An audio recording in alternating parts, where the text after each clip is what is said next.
How about a yoo-hoo moment for this, huh?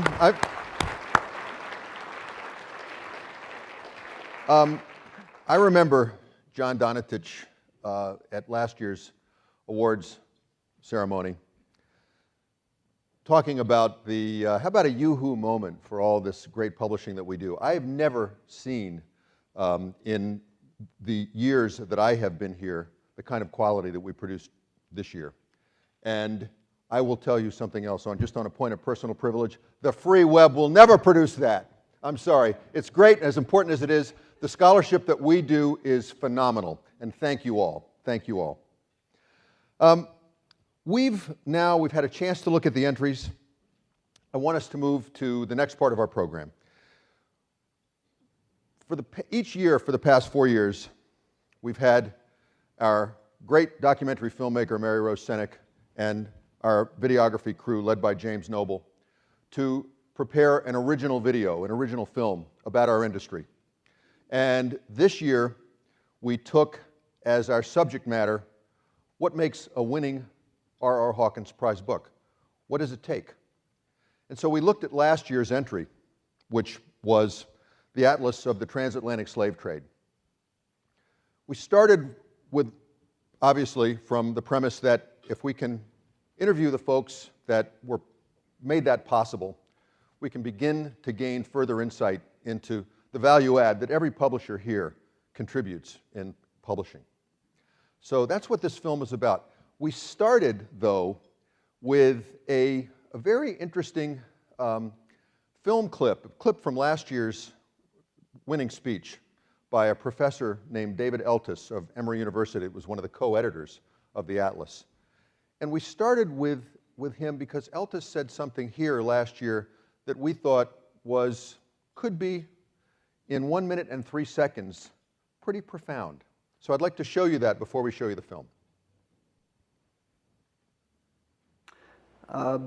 Back in 2005, they pulled me into this project when all my instincts at that point told me that everything the Atlas would offer would shortly be readily available, freely available,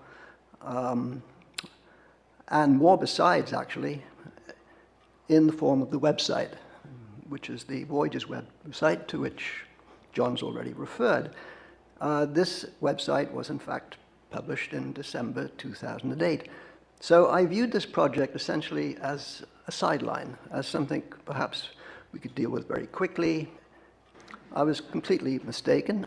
The reason I was wrong, because it's become apparent that books do in fact matter. And that's something that I picked up just very recently, in the sense that they continue to matter at least, and will continue to matter into the future. So we started there, and so we asked the folks, including Professor Eltis that you'll see later, why do they matter? Why do these books matter? What is it that the website alone could not convey that a book could, particularly this book?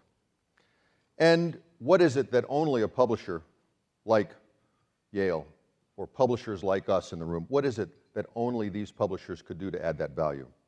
So now, what I'd like to show you is a 5-minute film that I hope you will agree with me answers or begins to answer that question. A film by Mary Rose Senek, Making the Slave Trade. The 2010 R.R. Hawkins Award goes to Yale University Press for Atlas of the Transatlantic Slave Trade.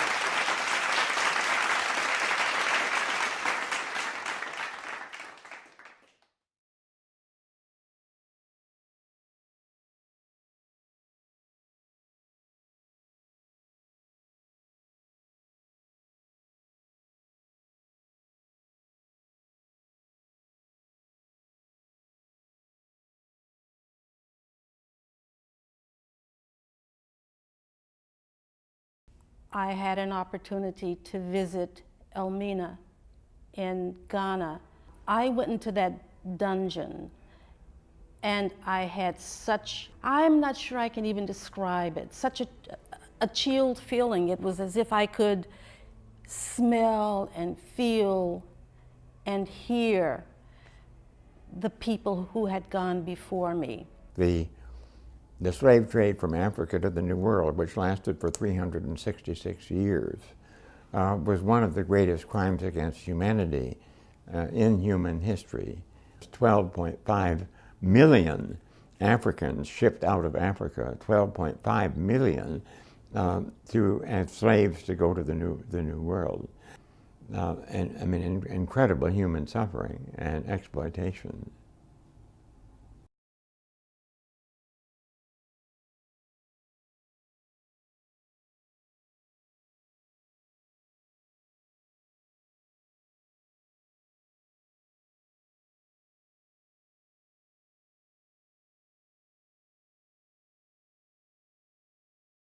But it was recognized right from the beginning that this was a collaborative enterprise and something very special.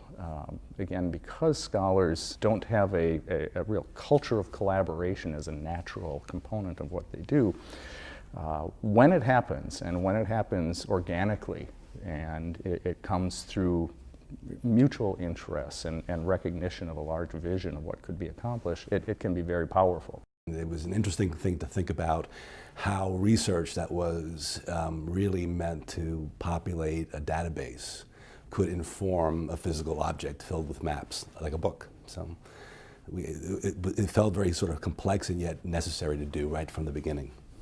It's wonderful to have the atlas, which allows people to see through these meticulously created maps what the slave trade really amounted to.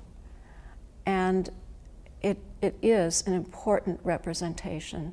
I knew that Yale had a tremendous program in slavery studies with the legacy of David Bryan Davis and the arrival of David Blight in the Gilda Lehrman Center, and that it was a rich environment for scholars with regard to slavery. And I wanted to do, it started out as a proposal to them to do a slavery atlas. And they immediately said, well, how do you do that? You know, it's so broad. And they said, what you really want to do is focus on the trade of slaves. That's the real story. And I said, well, who shall we get to do that? And they said, there are only two people who can do this, and that's David Eltis and David Richardson. And it was Chris who suggested the atlas as a way of doing this, initially to me and then subsequently to David. Then it really comes down to how do you design the map and make it appealing and easily understood. You can't map everything, but you can tell a lot of stories with maps, and I think we hit a nice balance in using other graphics besides the maps themselves. So you can, in fact, turn in the atlas to individual ports in Africa, where slaves were embarked, and in the Americas, where they disembarked, and get what we think is the total number and the direction of captive Africans leaving those ports or arriving at those ports in the case of the Americas.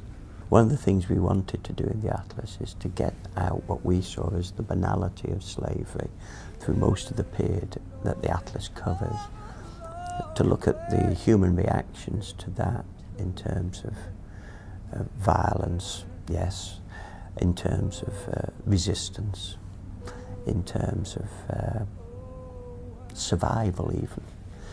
And we also wanted, through the illustrations, to get over the importance of change which was coming through and the various ways in which that change manifested itself. One of the most powerful things about the atlas is that it's combined the data from the Transatlantic Slave Trade Database with maps, with poetry, with a fully rounded picture, both of what took place during that time and how it affected lives. The fact that the data is presented so clinically and when you turn page after page after page, realizing just that in these enormous numbers and scale, that there are individual lives that they represent, and it's brought home with such, I think, emotional power, as well as the scholarly rigor of it.